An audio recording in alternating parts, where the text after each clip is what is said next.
Welcome to this discussion on family office structuring and governance. I'm joined today by an expert panel who are going to introduce shortly. As always with PCD content, do put your questions and comments in the chat. I'll bring those questions live to our panelists as we move through. We're also joined by an audience. We were joined by an audience on Zoom here of PCD members, but also on YouTube. Both audiences are able to ask questions throughout. And in the last 10 minutes of the hour, we're going to cut the feed to YouTube, and we're going to do a Q&A with some of our PCD members in the last 10 minutes. So looking forward to a terrific hour ahead, lots of ground to cover. But before we get into that, I'm just going to come to each of the panelists to ask them to introduce themselves and particularly how they interact in the family office ecosystem. So perhaps Richard Joynt at Highvern in Jersey, you could lead us off with a quick introduction. Yeah, no problem at all. Thanks for having me on today's discussion, David.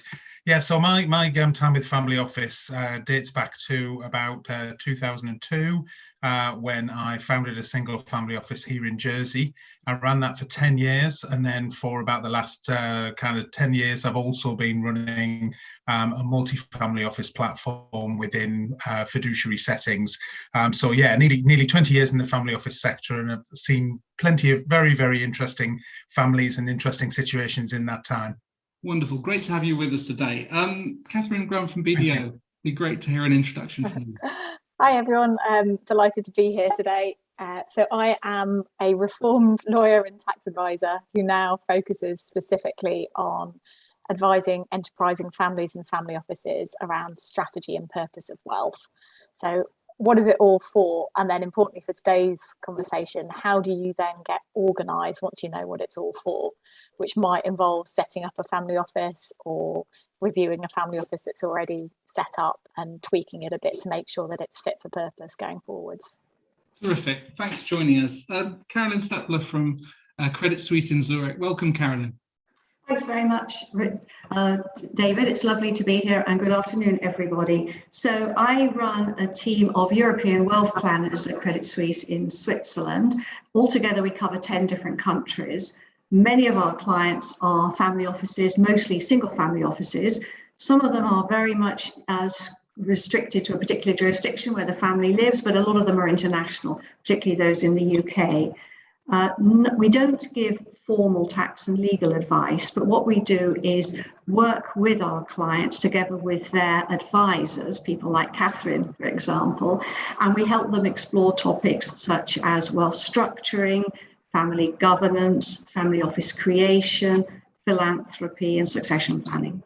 Perfect. Thank you so much for joining us. And last but not least, Steve Griffiths from Saranac in London. Welcome, Steve. Oh, that was hard to get out. Afternoon all, I'm delighted to be with you. I'm a reformed tax advisor. I did 10 years with the Big Four, and I've been 21 years now since then in wealth management with various types of big institution. I'm a wealth advisor, wealth planner, wealth structuring background, but we don't give advice, very much like Carolyn just said. In terms of what my firm does, we're an independent boutique based in St. James's, very small. We look at ourselves as a private investment office, and we help our clients deploy and raise capital. We are very international outlook, and we cover both public and private markets. In terms of our interaction with family office, I guess it's a whole spectrum of different scenarios. But if I was to put two pillars, one pillar is where, you know, the single family offices coming to us to invest their money for them or co-invest with them in certain deals. To the other side, the other pillar would be where we are actually their chief investment officer. So they actually outsource all their sort of planning strategy to us, and we take it from there for them. So that's what I do. Terrific. Well, thank you, Steve. So just to get into the conversation, just looking at the pace of new family office creation, and what have the panel been seeing about whether the pandemic has changed behaviour, or has the pandemic been irrelevant? Other factors have been driving family office creation. Perhaps Carolyn, Steppler, you'd like to get us underway on that one. Yes, certainly, David, thanks. Well, I think we've all seen that the pandemic has caused reflection for families in certain areas, such as succession planning, maybe also focus on investments. But interested to hear what others of the panel think. In my experience, it hasn't actually been a pandemic that's made families say, my goodness, we need to create a family office. What I've actually seen is a much more traditional liquidity event. And we've got 4 families at the moment who are just going through liquidity events. And all of them are saying, now is the time for us to think about creating a family office. How should we go about that? So I think for me, it's been more the very traditional situation which has given rise to that. Okay, thank you. Catherine, what's your take on that and Carolyn's question? Yeah, I mean, I'd certainly agree with Carolyn in terms of the liquidity events. My M&A colleagues, I think, are having one of their busiest years ever. And there's a lot of families on the back of that thinking about what to do next with the liquidity. That's not yet, I think, translated into new family offices because they're still developing the strategy, but I'm fairly certain a number of those will do.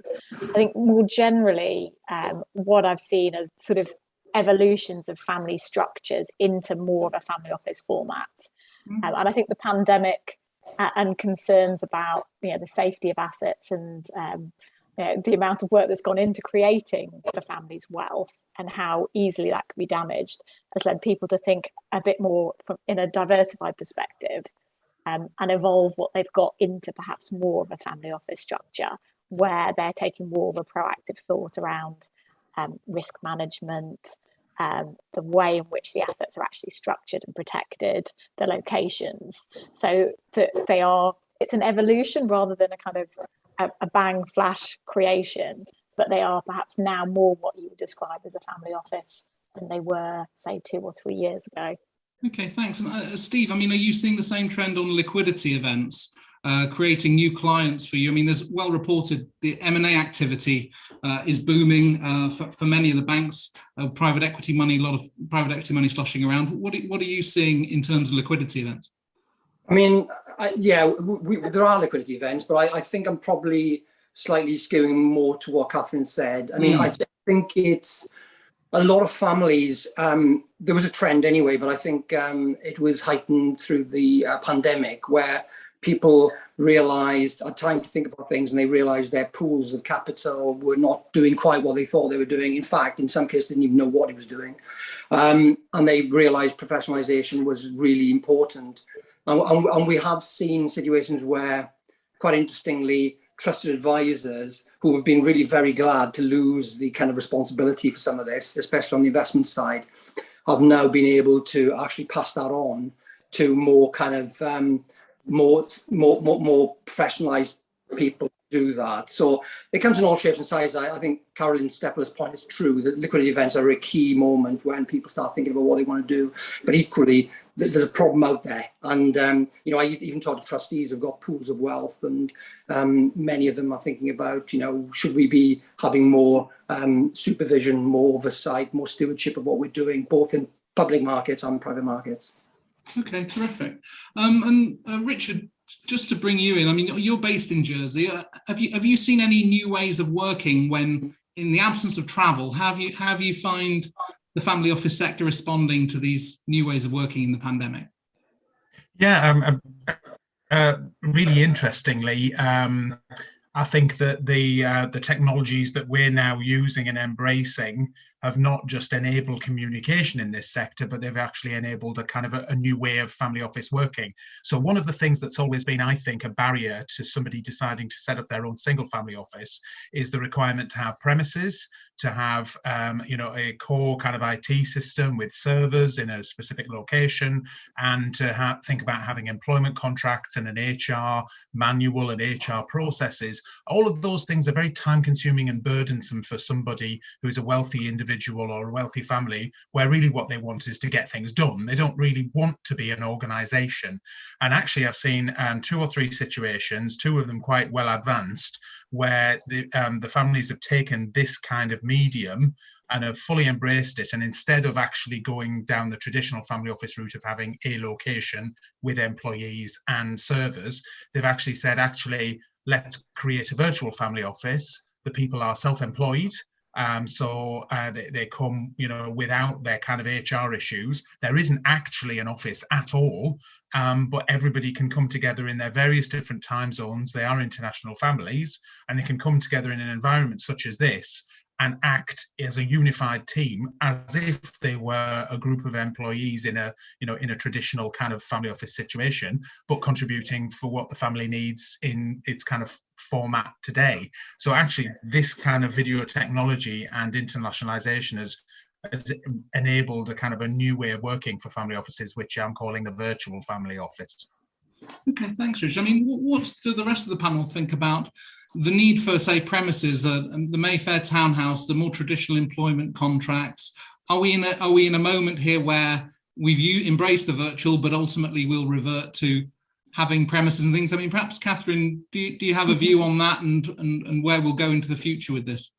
Yeah, I mean, I certainly think it's an interesting development. It was something, again, that was starting to happen in little pockets prior to the pandemic, but what the pandemic has showed everybody is how much you can actually get done virtually. But I think the difference between having a team of advisors who are well coordinated and a family office is having a bit more of a sort of a structure and a considered approach to certain areas. Because you historically had individuals who were pulling together advisors, but each advisor was acting more in a silo, advising on their piece. Where I think you've got a genuine virtual family office is where those advisors are collaborating more around an agenda and coming together on points that they wouldn't necessarily be leading on, but they might have input into. And if you are looking or thinking about going down that virtual model, it does require a bit of thought to make sure that things aren't getting lost in the gaps, and that you are actually, you've got a kind of comprehensive agenda, you've got a roadmap, you've got a strategy that thinks about the sort of key points holistically, things like risk management, which to each advisor may mean something slightly differently, but to the family office as a whole, it needs to be a joined up approach. And other extra issues with things like confidentiality. I mean, if you've got everyone on a single premises and conventionally employed, or do you think you can adapt an arrangement so that those factors are managed? I mean, or perhaps Richard, you have a view as to how you kind of manage those as you've seen the family office develop? Yeah, absolutely. And I think, Catherine is very right to raise those issues because they were core to the discussion. And essentially what the family decided was that they didn't want a group of advisors who were really representing their own firms and then giving advice. They wanted people who were genuinely self-employed and who therefore could wholeheartedly support the client's agenda without having to think, well, I can't say that because my firm's risk policy doesn't allow me to, or, I'm straying into an area of advice that my firm might get sued on. So the family was very clear that if people were going to be in this virtual family office, they were representing themselves only. And so if they were working for another firm, they had to have a slice of their time that was fully self-employed. So, Catherine's very right to raise that distinction, because where you have a group of advisors, they can act as a great team. And, we've been in that situation. I'm in one with Catherine at the moment with a mutual client, but it is different when a client gets to say, you're all working for me and, I want you to all pull together, and nobody's thinking of their wider responsibilities. But you're right, David, just picking up on the point again around sort of confidentiality.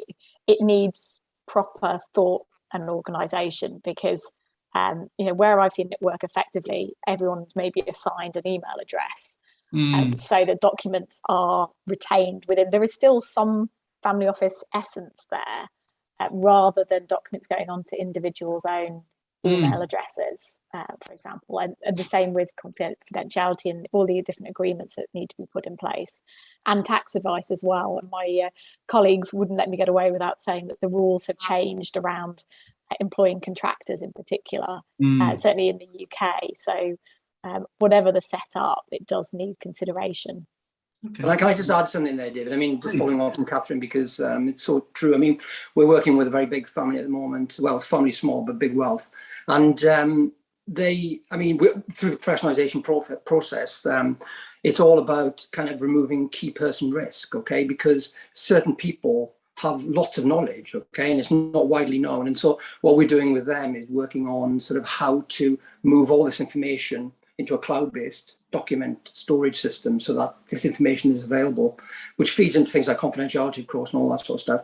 And also working with them on reputational risk, because a lot of the, I don't know if that's a subject you were going to come on to, but reputational risk is something that's often overlooked, and it is worthwhile spending some time early on thinking about what that means and how that you can build that into your kind of thought process, so that if something does happen, you've immediately got someone working proactively for you with that. Yeah, there's certainly new areas emerging, isn't there, of risk linked to these kind of themes, which we might develop later on in the conversation. But I mean, Steve, just sticking with you, thinking about investment trends at the macro level for family offices, are there any major trends that you're seeing in how they're setting themselves up to invest? Well, can I start this off by saying I'm not an investment specialist, you know, David, and I have suggested that maybe you should have a different session where you have experts on this area, because I could certainly fill an hour out. But I mean, I think I would start by saying, as a backdrop, you know, remember, it was the biggest bear market we've ever seen and the biggest recovery. And what I think what that's meant over the last 18 months is fantastic engagement from clients. And clients have been sitting at home. They've been looking at things like Netflix, Amazon, Zoom, and they've become interested in tech. Some of the clients who weren't really interested in financial markets before now know the difference between, growth. The difference in the nomenclature we use in the markets, do you know what I mean? And have become engaged there. And that's been great for us, by the way. Also, remember, with yields the way they are at the moment, people are really worried about what they do with cash. And I think people have looked at the financial market, the equity market especially, and seen that they're quite toppy. And there is a fear of missing out. So they're still in the equity markets, but they really want to think about what else they should be doing. And there's been a trend, I guess, there's a lot of people on this call who are far better placed to comment on this than me, but certainly there's been a trend which is exacerbated over the last 5 years and now into the COVID period, where I think people have been looking at the private markets more and more. They're willing to sort of take an illiquidity premium, and they're willing to lock their cash up for longer to get better returns. And we're seeing a lot of our clients, and I mean, allocate 30% to this sort of area, okay? And no more is it just purely the sort of typical private equity, leveraged buyout type situations we all saw back in the day. Now they're looking at private debt, venture capital, and more interested co-invest and direct investments. So clients are not really, even some sophisticated family office clients, they're not really geared up in this area in particular. And we have found that we have been able to come in and help them where they don't have that support. And sometimes it can be as simple as just, providing some filtering services for them, or getting much more sophisticated in what they're doing. But that leads into, I guess, other areas of interest. I mean, crypto is something that we see a lot of. There's endless discussions about crypto. It's not my subject. I'll stay away from it. But we all know it comes up. ESG was something that went off the radar a bit, I thought, at the beginning of the pandemic, but has come definitely back on the radar, and everybody is talking about the climate issues that are causing everyone concerns. And I guess finally, Richard's touched on it. Well, everybody's slightly touched on it. I think family office, people professionalising their affairs, building strategies around their assets. I think that's come to the fore, and people are now kind of really actively considering whether they really want the full singing, dancing, expensive family office, or whether they can find other half houses that allow them to decide whether that's really what they want, rather than building the infrastructure. So that's what I would say. Okay, thank you. And Richard, I mean, have you seen investment markets develop in a sense of, Steve was mentioning about more interest in private markets? How has this recent period been for you in terms of your expectations and what's happened with the way clients have been investing? Yeah. So back in kind of February, March 2020, there was certainly a feeling that something negative was coming. And for a lot of us kind of, non-investment professionals, the last few experiences we had of that was, short, sharp recessions where liquidity was squeezed, kind of redemption periods were lengthened. If you had private assets, the length of time at which you could expect to sell them were lengthened.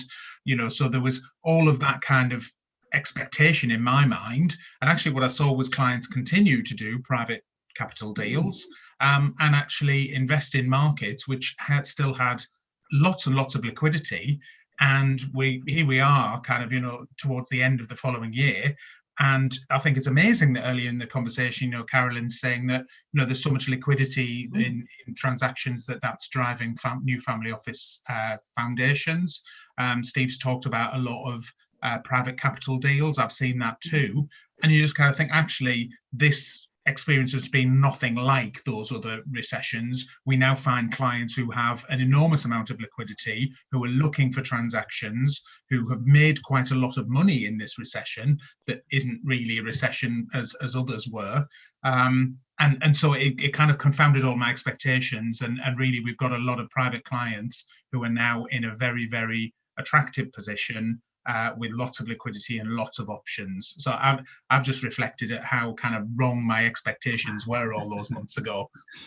Well, thanks for that. Carolyn, what's your perspective been on the investment trends within the family office space? Well, very similar to Steve and Richard, we've had a lot of families who are looking for private deals. I think quite often, if we think about what sort of area they're looking at, it could be the area where they have their own business. So they've got a lot of experience in that. But a lot of people, as Steve mentioned, are very interested in tech deals, we're finding. I think the interest in the big families of doing their own private equity deals fits very nicely with what we're seeing with private companies. A lot of owners of private companies seem to be eschewing going public, but are actually looking for financing in a different way. And so that kind of, we're bringing those two together very nicely. I think their family offices have a need to invest, other people have a need for cash. So I think that works.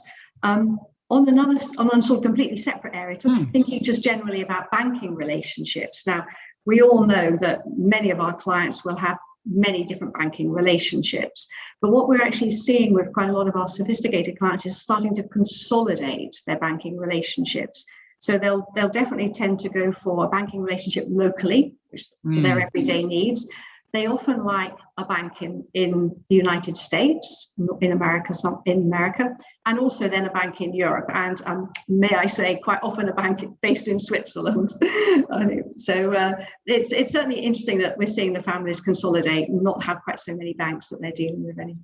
Is that just addressing historical, there was a map of accounts that were out there, and actually it took this moment to kind of say, well, what do we need all these relationships and have strategic relationships, as you say, in certain jurisdictions that really do deliver? It could be, and I wonder if it's also partly because the family offices are starting to more professionalise the individuals within them, so that they are sort of looking for fewer relationships externally as well. I don't know if that's possible, but that could be a possibility, I think.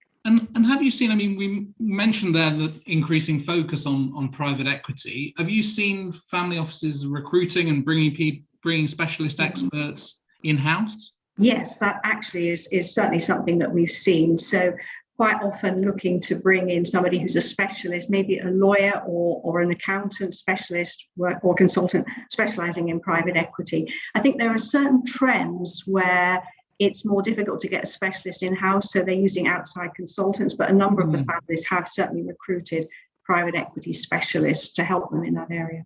Okay, great. We're going to come to talk about recruitment and the challenges of it later on. But Catherine, Carolyn mentioned it there, hiring in specialists a consultant, say if there's an area like crypto, which is just not in the skill set of those in the family office, are you seeing more niche areas? Is it more common to just go out and take consultancy, or to try and actually find someone and bring them on the staff? I suppose, does it depend on the commitment to that specific field of investment in order to work out that level of investment?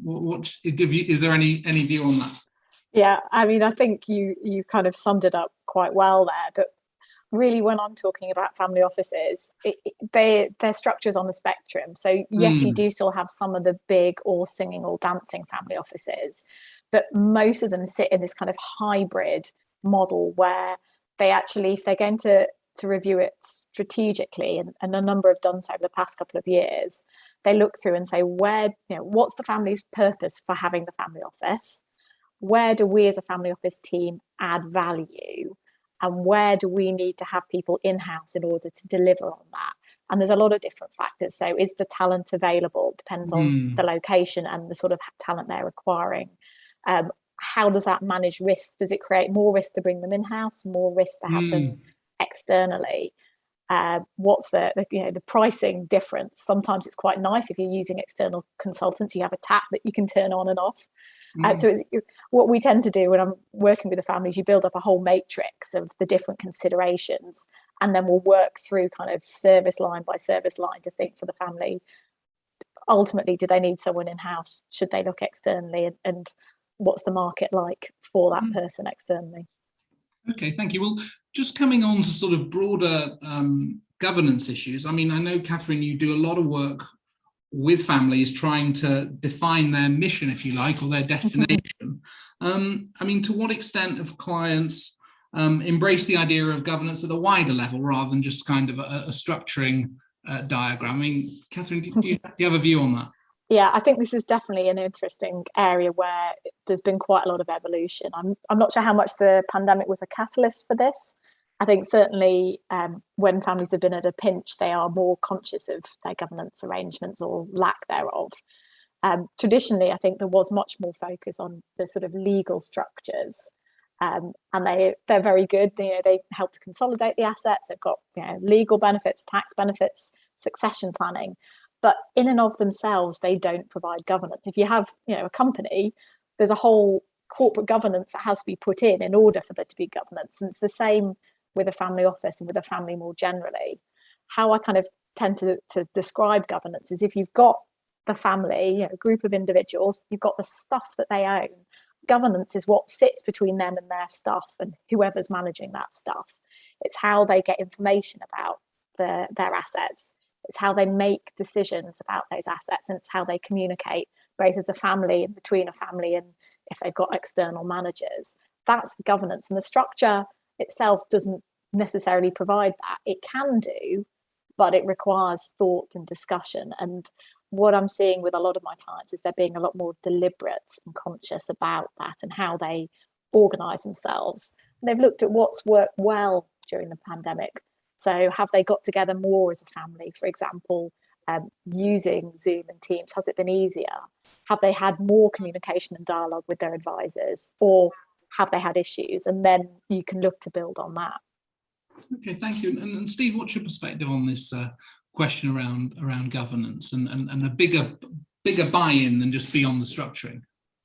Well, how can I follow that? I mean, Catherine's basically said it all. I mean, I guess, look, what I see a lot of is, I mean, you can define a family office. I just see somebody who's wealthy, right? Okay. They might be quite simple, actually. They might not have a big family or anything, but what they've got is a rather kind of hodgepodge of stuff. And, what you're trying to do with them is make them understand that maybe some strategy around this would add benefits, right? Okay, as simple as that. Doesn't maybe need to get too much more complicated than that.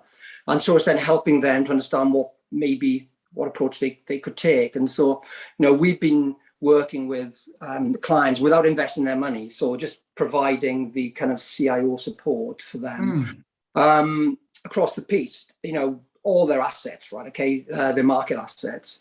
We can help on property as well and get involved with that side of it.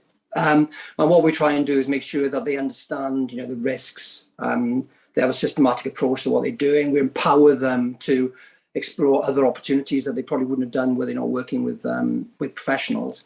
And as I touched on a bit earlier on, I think sometimes going out to the private markets is very, very onerous for people who've never been there before. They get, they've kind of been through their lives bombarded by ideas from mates and this, that, and the other, and they've done some investing, but they haven't really done anything in a professional way. But they're still getting all this noise, and what they need is someone to come in and filter it all out for them, advise them on follow-on rounds. Because the thing is, a lot of people make investments, but then they don't know what to do in the follow-up round, and if they don't do the follow-up round, then they lose all their value. So it's a hand-holding life cycle relationship, and that can take high touch or quite low touch. So you can be the low touch, I would say, would be kind of maybe just sitting on the investment committee, chairing it perhaps for them. And working with multi-managers or whatever, or to becoming far more involved and even to a degree taking on some of the investment role yourself in a sort of very transparent, non-conflicted way. You can slice and dice this one, whatever you need. But we are finding out that people were never really properly aware of the risks and exposures on the opportunities in the market. And I think bringing sort of professionalizing it does provide the sort of governance framework for their investment side of things. And then Catherine obviously touched on lots of the stuff that they need to think about. And do you find that entrepreneurs tend to stick to sectors that they know and kind of have concentrated investments in certain sectors they can really get to understand and network around? Or are they, I suppose, how long's a piece of string, but diversifying equally? I mean, what do you find as to how people tend to approach the challenges of understanding some of these private deals?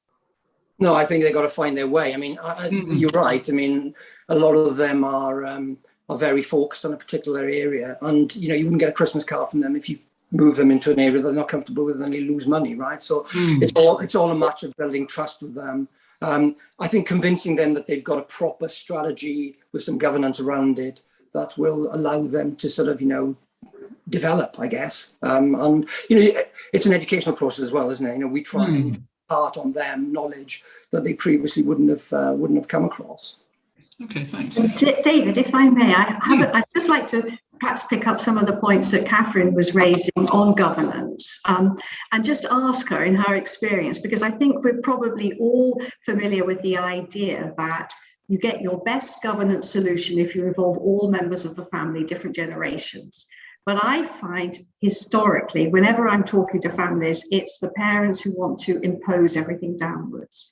And I would just be very interested, Catherine, to know whether that's also your experience, because I find I'm not exactly talking to anybody who wants to listen when I say, how about involving your adult children and your adult grandchildren, so you can see what the second generation stages are in the discussions. Yeah, I mean, I think the first thing is to understand how the family has made decisions historically and what's worked well for them, because the reason why you have a governance discussion is usually because there's some sort of strain going on. They recognise that how things are currently working, it needs to evolve. So firstly, how are things currently? Because you can't evolve what's already there unless you understand. And if they've had a history generation to generation of a patriarch or matriarch making all the decisions, then moving too far away from that for no immediate obvious reason will be a very difficult thing for the family to do in practice. And you can tell them to do that, but actually they'll go away and they'll just put whatever document in the drawer. But understanding where the strain is, so why they're engaging in this conversation, what's changed? Is it the degree of complexity? Is it the slightly different makeup of the family? Are they getting different assets? And once you understand what the strains are, then you can look at just evolving what they currently have to take into account and to address those particular points as a starting point. And it may not be that they involve everybody in the decision making, but it might be that they share some of their thinking with the next generation and give the next generation an opportunity to at least be heard. And that can start to build in more buy-in without it feeling like it's 2 or 3 steps too far for them at that stage. And it will be a process over a number of years. Typically, it's not something that you can flick a switch overnight. I was speaking to a family only recently, and my main contact there is with somebody who's in technically the second generation. He's seen as the head, but there is still his father involved. And he said he did an exercise 10 years ago and his father still is involved, even though on paper everything is transferred. So you've got to recognise that and actually work with it. Yeah, and I think the challenge is also when the younger generation are just so champing at the bit, ready to get going, and they're still pushed down. Yeah, and you can find things and ways to involve them. You can be quite strategic about it, but just transfer and saying, right, from now on, all decisions will be made as a committee involving the next generation. If the family aren't ready for that, that's not going to work. Thank you for that. I mean, Richard, do you have a perspective on dealing with these intergenerational wealth transfer challenges? Yeah, absolutely. So Catherine earlier was talking about the fact that, that the need for governance usually arrives because you've got, the family and everything that they hope and dream of, and you've got people looking after their stuff. And that typically, that doesn't naturally come with its own kind of sense of structure, and that's where governance kind of can helpfully arise from. You kind of start thinking, well, how do we get the information that we need, and how do we control what's going on down there? So what I've seen in a couple of situations is where there has been an absence of kind of stated family governance, that the family office itself, staffed, which is, as I said earlier, an organisation. And so it has people in it with their own career aspirations, their own desire to bring order to what they see as lack of order. They will generally come up with some sort of sense of structure and apply it to the asset base. And sometimes when you then start the governance discussion at the family level, sometimes those family office executives can feel a bit threatened because they see that what they've built is potentially being taken away from them, or revised, or that everything, all those building blocks that they've put in place over maybe a long time are now going to be dismantled, and some external advisor is going to come in and help the family put governance in. Now, it shouldn't be that way, because actually, we should all be working for the better, the greater good of the family. But again, as I say, you've got to remember that these are organisations with people who are trying to manage their own careers and are trying to manage what has sometimes in the past been seen as maybe an unmanageable family who are a bit disparate. So I have seen sometimes that you can actually get a clash between the desire to put governance in and what's already there in the family office and the professionals therein. And Richard, I mean, do you find that certain service providers can provide things like consolidated reporting, which are useful to clients, but might have been someone's job in the family office? So have you, like further to your point, people are trying to manage their own careers and protect relationships. Are there certain services that sometimes encroach on what the conflict between those two agendas? I would say it's probably every job in a family office, to be honest. If you look at it, you could say actually you could think of doing it in a different way. Everybody's job is probably, always up for discussion. And actually that is especially uncomfortable in a family office situation where you've had individuals who might have been employed for a very long time and who see themselves as part of the family. And maybe the family see them as part of the family and don't want to have that difficult discussion about employment. So I tend to find that as an organisation, a family office tends to be particularly tricky in terms of redefining roles, responsibilities, and realising that maybe somebody's not needed, certainly not in the capacity they have before. It tends to be a really difficult position for people to start making change and efficiency. So it's not just in a kind of an area like consolidated reporting. I would say you could look at probably any family office and think, in 5 years' time you might not all be as secure as you think you are. Yeah, I would just add into that, Richard. I certainly think anyone who's having these discussions with family offices needs to be treading very carefully, because they have there's potentially significant key man risk with a small team of employees who may have worked with the business for a long time and who's got a great understanding, but you can I've also seen during the pandemic in particular concerns about work-life balance and people actually reflecting on working in a family office and the way that they can get pulled in a lot of different directions. So I have seen and worked with families where this discussion has come out very positively for the staff, because they've felt like they've got a bit more control, and then their roles are being refocused where they can actually add value themselves and there's a reflection on some of the things that they were doing that actually could be better done elsewhere. So it is possible to have a positive discussion around that, but it does take a lot of thought and understanding from the family what their long-term goals are from that discussion. Okay, thanks. Catherine, we've mentioned a couple of the tools and processes you might use in solving these challenges, but is there anything further you'd want to kind of add outside of what we've already discussed around the process of good governance and what that looks like? Yeah, certainly. So if you kind of go back to my point about the three main areas you're focusing on at a high level is the information, the decision making, and the communication. Then if you're looking at the tools, you're looking at, well, how are family members getting information? Are they getting regular reports?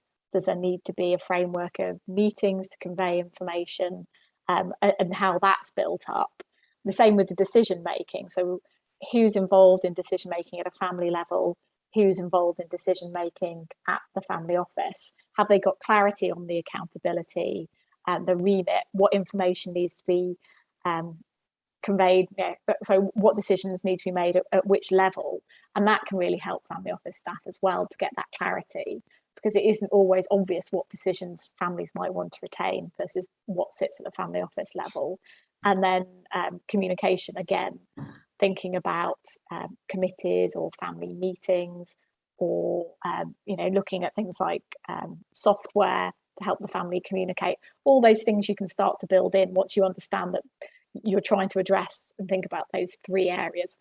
You can then get into lots more detail, creating policies around specific points, but that's the broad framework. The only other point I would perhaps add is that having that governance in place is kind of like a chocolate teapot. It's fairly useless if you don't also have a clear and aligned purpose, rationale, that the family are on the same page about what they're ultimately trying to do with the assets.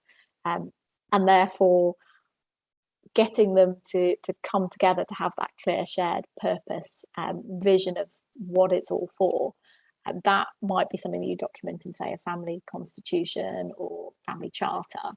But the family charter is a piece of paper, it's a document. The point is actually having that clarity around the purpose, and it perhaps also captures some of those other points around communication, information, and everything else.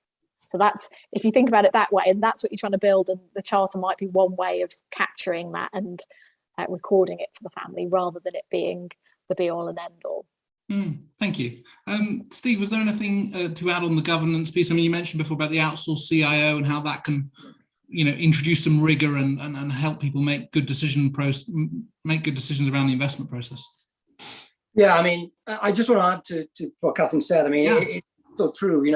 I think the problem is sometimes you find that this effort of going to get this constitution written and supported is often a very short-term thing, because it's tick the box, and it was never really kind of, you didn't get everybody on board, and I think that's critical, and that happens quite a lot.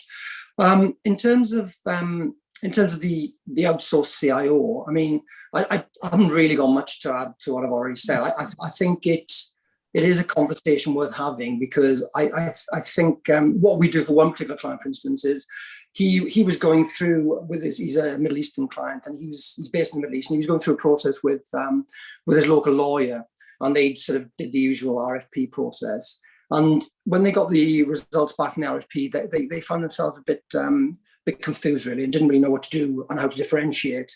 And they'd gone to great houses, and so what we were asked to do was to write a consultancy report as to how maybe they should handle this, what was the modus operandi. And then that turned into, actually, rather than doing that, sit by the client, preparing him for his quarterly meetings with his advisors, his investment advisors, without them being aware. We're not there to kind of remove advisors or anything. We're there just to help him, feed into him comments. Because often these clients, doesn't matter how wealthy or sophisticated they are, they don't really know the right questions to ask. And so that's developed his understanding about risk management a bit, and we've managed the sort of concentration exposures between these various managers that he's working with.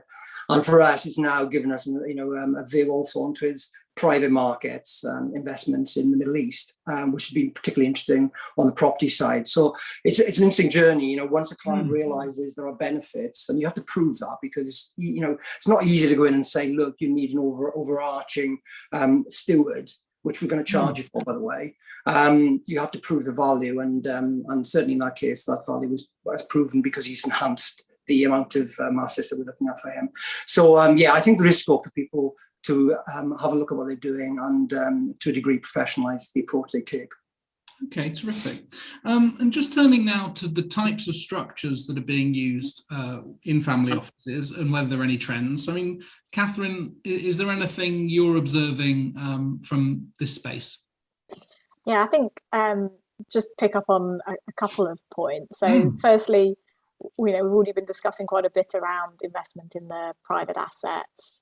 And I think to facilitate that investment, to facilitate also the hiring of private equity people, clients are looking at private foundation sort of structure, private fund structures, to whether that's the whole family office or whether that's for the investment platform that they're creating. So it's a bit more of a professionalized approach, a bit more recognized by the counterparties as well. When they're trying to compete for investments, it gives that sort of almost a hallmark, if you like, that this family office is serious. They're not one man and dog trying to invest in everything. So there's a lot of consideration going on around that. It also enables potentially co-investing with a group of families. So they've got sort of one structure that accommodates that. And again, that makes it easier for any counterparties to deal with them, because they can be put off if they know it's a group of families, but they can't see any clear structuring piece. Another area that's seen recently, not so much as a family office structure, but as a point around structuring, is that a lot of investments and assets were sort of traditionally contributed by way of loan for various planning reasons. I'm not going to go into now, but actually we're seeing a number of family offices reviewing these and potentially capitalising some of the loan arrangements in place. And there's a few different drivers for that. So on the regulatory side, we've seen this come as a request, where a lot of the assets of a vehicle has been left outstanding by way of loan. Regulators are asking for some or all of that to be capitalised. Different jurisdictions have changed the tax implications. And also, I think the corporate service providers, who are very often, certainly for the international structures, acting as directors, are not necessarily as comfortable these days with large outstanding loans, basically repayable on demand. As a director, I think traditionally, going back several decades, that was very standard practice, but now that is changing, and therefore it's changing the whole way in which structures are put together and set up. Okay, thank you. Richard, what's your perspective on that? Are you seeing similar trends? Yeah, definitely on the loans. I mean, it's national kind of ways in which those are being seen for tax purposes. Are they hidden distributions? Similarly, CRS type reporting. A loan note holder is potentially reportable under CRS, whereas other capital instruments may not be. That's not that our clients are trying to avoid CRS reporting in a negative way, but actually, it does potentially raise inquiries, which actually, may cost a lot of time and effort, and actually, be pretty not useful to anybody. Very much accord with the comment about the private fund structure. Not only is it being put in place for all the reasons that Catherine mentioned, but also to provide a recognizable incentivization scheme for the key individuals. If a client's investing in private equity and they've got a fund structure with a carry vehicle, those people who are coming from industry and coming directly to work for a family, and who maybe have a bit of nervousness about coming to work for one person or one family, having been involved in industry, that's something that they'll recognise and take comfort from, that they have a carry interest, they know how that works, they can look at the fund documents, it's the same as where they've come from in industry, they feel protected, they feel valued, they feel that, that they're not, kind of going from a lucrative situation where they might be promoted and go to different companies and progress, and that they're going into a family situation and being sidelined. They actually think, okay, great, I'm still working for the family to create value and myself at the same time. So I find those structures really, really helpful in terms of being able to get engagement from the key individuals. And as we've said, key man risk is really high in this industry, and to be able to kind of capture and motivate talent is no mean feat. Okay, thank you. And Carolyn, do you have any perspectives on trends you're seeing in the structuring world? Well, very similar to Richard and Catherine, seeing quite a lot of private funds being established, both for different branches of the family to come into, and also where the family is looking to make club deals with other families as well. And certainly seeing Luxembourg is one of the jurisdictions that we see a lot of funds being set up in. Having said that, we've also got some families, and I mentioned right at the beginning, we've got families who are very much wedded to one country where they're all resident, and that's where the family's always been. And certainly where those families want to be heavily involved in decision making. So we often find that one or two of the family will always want to be heavily involved in that investment, the investment entity. They seem to be just as happy to set up an overarching investment structure with the companies in their home jurisdiction, and they're sometimes going overseas to make investments or focusing purely on the domestic market. So it does very much seem to depend on the particular focus of the family, different things. Okay, thank you. Well, we are going to open up now for a Q&A with our PCD members. We're going to cut the stream